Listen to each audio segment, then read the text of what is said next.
Yep, I think that's a good segue to the question of, what does the rest of the plane look like? I think in the past you said on the website, TestFlight in its current form is the nose of the plane. Clearly, there's a lot more to go. How much, I don't want you to disclose anything you're not comfortable disclosing, but can you just give us a hint as to what the rest of that plane looks like? So, yeah, it's hard to without disclosing too much, and it's definitely what we're actively dealing with right now in terms of building and planning and strategizing. Lodge and tail of the plane is really about helping developers build better apps. That's our goal. That's our mission. It's very simple.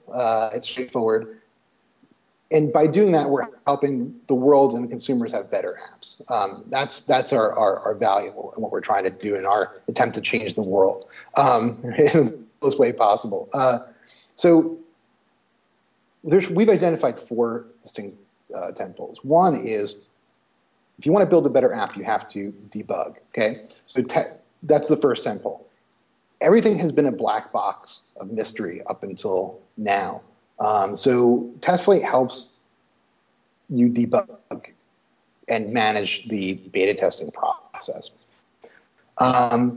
Number 2 is, are you listening to your fans and users? So there's this idea of feedback. We've already started doing that.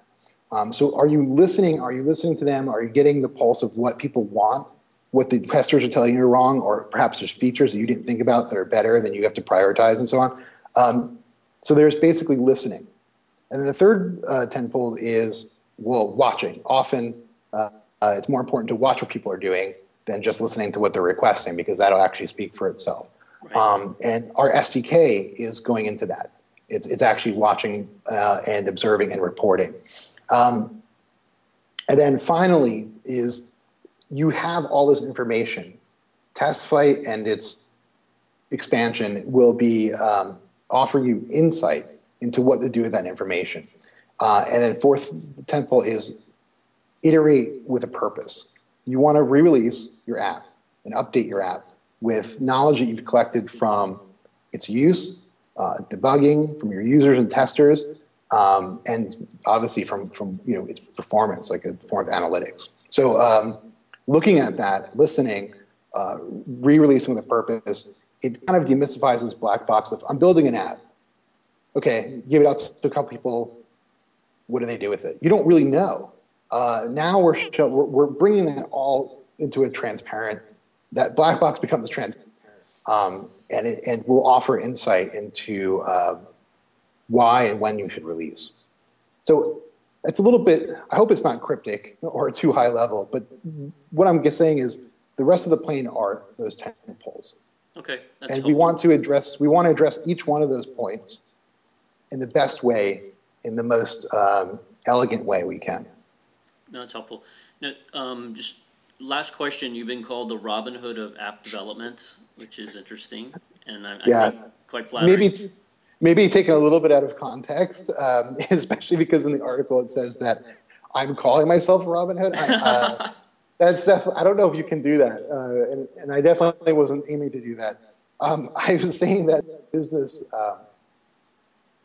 business plan is more interesting when you take a Robin Hood approach rather than a toll road approach, is what I was saying. For sure.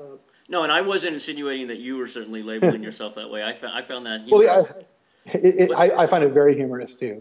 But you're running a business. What are your what are the differentiations for the premium product? Because you do have a free product which is getting just huge lift and huge usage, and you're delivering lots of value to the ecosystem. But at the same time, you like to eat more than just ramen. What what are the features that the premium solution offers, and who's the right customer for them?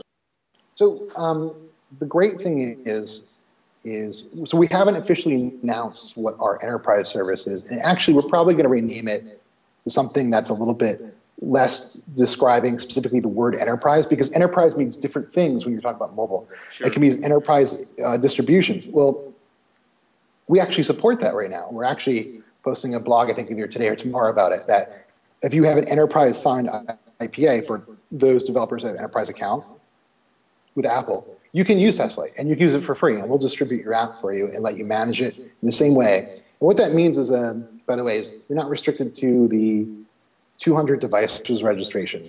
You're not allowed to break the rules. I mean, you're confined by your contract of what your enterprise expectations are with Apple.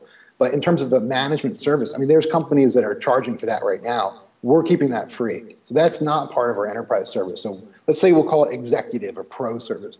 Mm-hmm. So what's probably going to happen there is more of a white label. We have a lot of really big, well-known companies. Pretty much anybody that's doing anything significant in mobile, we're really proud to say most of them are using TestFlight already.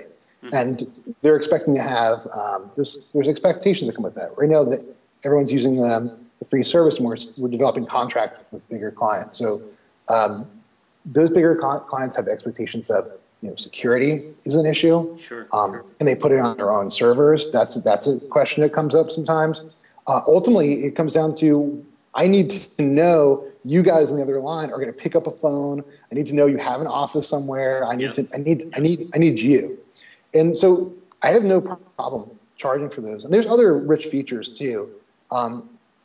Like, being able to have multiple build versions and stuff like that.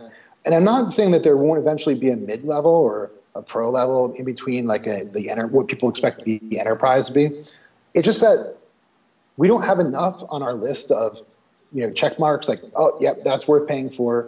Because we're coming from, we've developed plenty of apps for both iPhone and Android, whether consulting or for our own. So we really know the pulse of what we would pay for and what people would expect when they do pay for something. So we're going to hold ourselves to that, like, am I going to open my wallet right now for this? And so with the executive or enterprise level, it's easier, right? Because things like security, better, specific support, white label, those kind of things are, and again, we're not officially announcing that, but it's, you can imagine it going in that direction. Larger companies don't have a problem paying for that when it meets their needs. And to me, from a management level, I would rather manage a few of those clients and deal with the iterations and issues that come up than having people charge $10 a month and just being like, well, we made something of value, so we're going to charge for it. Right. I'm not against that at all. I'm not against startups. I'm not trying to belittle that. There'll be other companies trying to do what we're trying to do and put a price on it. I'm just saying it's just not interesting, and it's not the best use of our time managing those customers. Certainly, we have support for free, but I'd rather have a couple, larger contracts floating hundreds of people instead of nickel and diming everyone for a service that honestly I feel like we shouldn't have to be paying for. I mean, I feel like we shouldn't be in this situation, but we very much are. And we're really happy to offer that solution. We want as many people or developers and testers using it as possible. And I don't want even a small sticker price to get in the way, because we have other things that we want to do to help you with your apps that we think down the road, complementary services to what we've started is worth paying for. That's what we would pay for. And we know what we're identified now, what large companies want to pay for. So why not focus on that instead of just, well, we have something valuable, let's put a sticker price on it. And as an entrepreneur, as someone who's been in a couple of startups and also as part of a team that likes to just try things different and reevaluate, I mean, that's more exciting. That's I'm more interested in, like I said, I'm more interested in figuring out, we may be making things difficult for ourselves right now, but this is what's interesting. Having something of value and putting a price tag on it and then looking around what other people are pricing it, that's not really innovative. On a business level, it may not be sound, it may not be logical. People are like, take my money, what is wrong with you? I'm just looking to do a bigger impact here in the field. Yeah, I think your passion is contagious. I wrote a blog entry on this exact issue of, the startups taking the the short-term immediate profit versus maybe building the business and in the end creating a much larger business. So I completely share your sentiment here. Well, Ben, I'm going to let you get back to it and create some more value for the app world. I really do appreciate your time here, and I look forward to hearing more about your future successes. Thank you very much.